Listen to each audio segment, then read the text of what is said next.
I think China's behavior is reflective of a typical abuser in society, claiming ownership of Taiwan and trying to intimidate us from making friends. And they're also trying to threaten friends from visiting us. We can't let this become a regular pattern. The Chinese called her visit irresponsible, provocative, and dangerous. She vehemently defended the trip, and she promised that the U.S. won't allow China to isolate Taiwan. But when you consider what you've seen over the past week around that visit, do you stand by, and does the government stand by the move to invite her and have her there?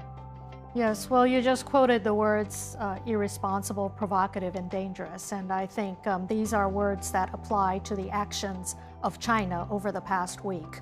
I think the people of Taiwan will continue to welcome international friends who are in Taiwan to extend their support and help in terms of supporting Taiwan's international space and Taiwan's survival.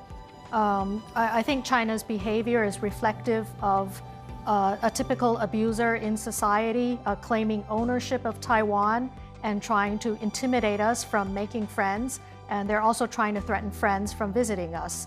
We can't let this become a regular pattern. I want to read you something that an official at the Chinese embassy in the U.S. said last week. Taiwan is one of the very few issues that might take China and the United States to conflict or even a war. So extra caution and a sense of responsibility are indispensable when it comes to Taiwan. It's pretty strong language. Well, I think it is important that we all recognize that the provocations and actions of China are destabilizing for the region.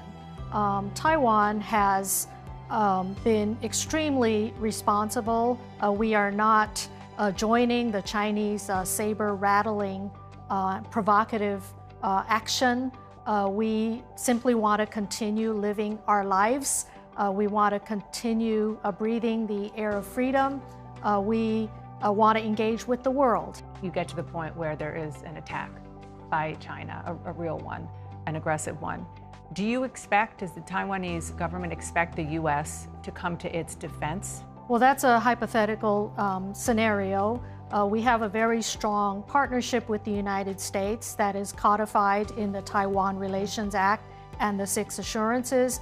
We will continue to build and strengthen that partnership to deter any military action, and so that that kind of tragedy will never have to happen on our island.